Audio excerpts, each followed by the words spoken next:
இன்று காலை தி shades of success ஆண்டு விழாவில் பேசிய பாஜகவின் முன்னாள் மாநில தலைவர் அண்ணாமலை அவர்கள் ஏஐயால் வரப்போகும் மாற்றங்களை பற்றியும் எதிர்காலத்தில் அது ஏற்படுத்த போகும் தாக்கங்களை பற்றியும் தெளிவாக எடுத்துரைத்தார். மேலும் அவர் சொன்ன ஒரு குட்டி கதை தற்போது இணையதளத்தில் வைரலாக பரவி வருகிறது. முழு வீடியோ உங்கள் பார்வைக்கு.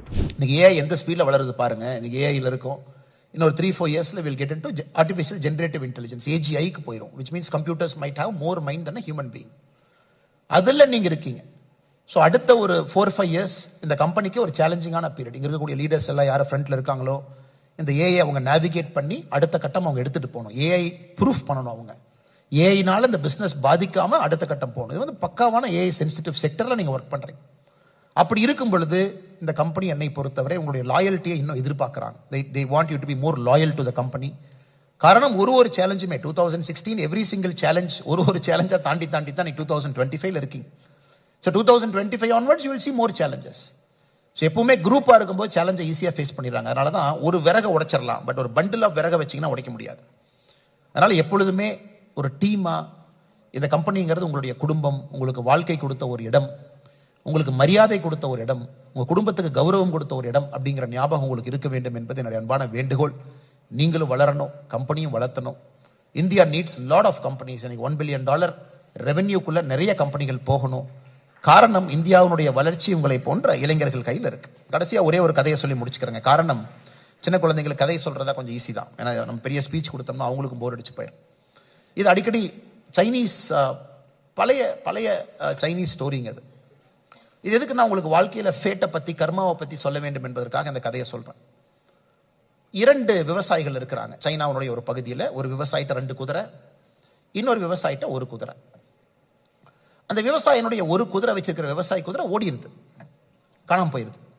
நம்ம கிராமத்தில் உங்களுக்கு தெரியும், மாடு இறந்துட்டா கூட நம்மளாம் போய் துக்கம் விசாரிப்போம். ஐயோ மாடு இறந்துச்சுங்களா, ரொம்ப சாரி. ஏன்னா உங்களுக்கு அது ஒரு அசெட். அதே மாதிரி எல்லாம் வர்றாங்க, அண்ணே என்னன்னே பேட் லக் உங்களுக்கு, ஒரே ஒரு குதிரை வச்சிருந்தீங்க, குதிரை ஓடி போயிருச்சு, what a bad luck for you. அவர் சொன்னார், பரவாயில்லைங்க இதுவும் கடந்து போகும் அப்படின்னு. கொஞ்ச நாள் கழிச்சு சண்டை வருது. ராஜா சொல்றாரு, யாருகிட்ட எல்லாம் குதிரை இருக்கோ எல்லாம் குதிரை எடுத்துட்டு வாங்க, சண்டைக்கு போலாம். ஒரு மேல் உங்க வீட்டுல குதிரை இருந்தா கண்டிப்பா சண்டைக்கு வரணும். அப்ப ஓடி போன குதிரை அந்த தோட்டத்துக்காரர் சண்டைக்கு போக வேண்டாம். ஆனா பக்கத்து தோட்டத்துல குதிரை ஓடாம இருக்கு, அவரு குதிரை எடுத்துட்டு சண்டைக்கு போறாரு.